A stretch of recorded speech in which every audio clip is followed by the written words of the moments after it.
ಏಕಮಾತ್ರ ಧೈರ್ಯ, ಚಾತುರ್ಯ ಮತ್ತು ದೇಶಭಕ್ತಿಯ ಸಂಕೇತ ಎಂದರೆ ಅದು ಛತ್ರಪತಿ ಶಿವಾಜಿ ಮಹಾರಾಜ. 17ನೇ ಶತಮಾನದ ಈ ಮಹಾನ್ ನಾಯಕನು ಮಾತ್ರವಲ್ಲದೆ ಭಾರತಭೂಮಿಯ ನೆಲ, ಜಾತಿ, ಧರ್ಮವನ್ನೆಲ್ಲ ಮರೆತು ಸಮಾನತೆಯ ಭಾವನೆ ಎಬ್ಬಿಸಿದ ವ್ಯಕ್ತಿ. ಶಿವಾಜಿಯ ಕಥೆಗಳು ಇಂದು ಮಕ್ಕಳಿಂದ ಹಿರಿಯರ ತನಕ ಧೈರ್ಯದ, ತ್ಯಾಗದ ಮತ್ತು ದೇಶಭಕ್ತಿಯ ಪಾಠಗಳನ್ನು ಕಲಿಸುತ್ತವೆ. ಶಿವಾಜಿ ಮಹಾರಾಜನು 1630ರಲ್ಲಿ ಶಾಜಿ ಭೋಸಲೆ ಮತ್ತು ಜೀಜಾಬಾಯಿ ದಂಪತಿಗಳ ಪುತ್ರನಾಗಿ ಹುಟ್ಟಿದ. ಜೀಜಾಬಾಯಿ ಶಿವಾಜಿಗೆ ಧಾರ್ಮಿಕ, ನೀತಿಯ ಮತ್ತು ಧೈರ್ಯದ ಮೌಲ್ಯಗಳನ್ನು ಬಾಲ್ಯದಲ್ಲಿಯೇ ಬೋಧಿಸಿದರು. ಇಡೀ ಜೀವನದುದ್ದಕ್ಕೂ ಶಿವಾಜಿಗೆ ತಾಯಿಯ ಪ್ರಭಾವ ಸ್ಪಷ್ಟವಾಗಿ ಕಾಣಿಸುತ್ತಿದೆ. ಅವನ ಬಾಲ್ಯದಿಂದಲೇ ಆತನು ಸಾಮಾನ್ಯರಿಗಾಗಿ ದಯ ಮತ್ತು ಧೈರ್ಯವಂತರಾಗಿ ಬೆಳೆದು ಬಂದ. ಬಾಲಕನಾಗಿಯೇ ಕಿಲ್ಲೆಗಳ ಮೇಲೆ ದಾಳಿ ನಡೆಸಿದ ಹತ್ತಿರದ ಹಳ್ಳಿಗಳ ಗೆಳೆಯರ ಜೊತೆಗೂಡಿ ಆತನು ಅಸಾಧಾರಣ ಸಾಹಸ ತೋರಿಸಿದನು. ಈತನೊಳಗಿನ ನಾಯಕತ್ವ ಗುಣಗಳು ಬಹುಶೀಘ್ರವೇ ಬೆಳಕಿಗೆ ಬಂದವು.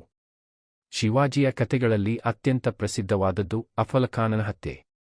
ಅಫ್ಜಲಖಾನನು ಶಿವಾಜಿಯನ್ನು ಹತ್ಯೆಗೊಳಿಸಲು ಕುತಂತ್ರ ರೂಪಿಸಿಕೊಂಡಿದ್ದ. ಆದರೆ ಬುದ್ಧಿವಂತ ಶಿವಾಜಿ ತನ್ನ ಬಗ್ಗೆ ಕಾವಲುಗಾರನಂತೆ ಜೋಶಿವಂತತನದಿಂದ ಬಂದಿದ್ದ. ಹಕ್ಕೊತ್ತಾಯವಾಗಿ ಆತನು ಬೆಂಚಾಕುಹಲದ ಸಾಧನೆಯಿಂದ ಅಫ್ಜಲಖಾನನನ್ನು ಮರಣಕ್ಕೆ ಕಳಿಸಿದ. ಈ ಘಟನೆಯು ಶಿವಾಜಿಯ ಚಾತುರ್ಯ ಮತ್ತು ಧೈರ್ಯದ ಪ್ರತಿರೂಪವಾಗಿದೆ. ಶಿವಾಜಿಯ ಇನ್ನೊಂದು ಪ್ರಸಿದ್ಧ ಸಾಹಸವೆಂದರೆ ಅವರ ಅಗ್ನಿಕುಂಡದಿಂದ ಪಾರಾಗುವುದು.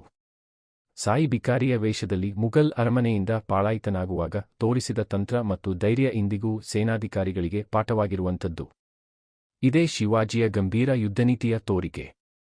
ಶಿವಾಜಿ ಮಹಾರಾಜನು ಕೇವಲ ಯೋಧನಷ್ಟೇ ಅಲ್ಲ, ಅವನು ರಾಜ್ಯದ ಆಡಳಿತವನ್ನು ಅತ್ಯಂತ ಜವಾಬ್ದಾರಿಯಿಂದ ನಡೆಸಿದ್ದ. ಅಷ್ಟಪ್ರಧಾನ ಮಂಡಳಿ ಎಂಬ ಅಣವಿಣಯ ಸಮಿತಿಯನ್ನು ರಚಿಸಿ ವಿವಿಧ ಖಾತೆಗಳನ್ನು ಪ್ರಭಾವಿಯಾಗಿ ನಿರ್ವಹಿಸಿದ್ದ.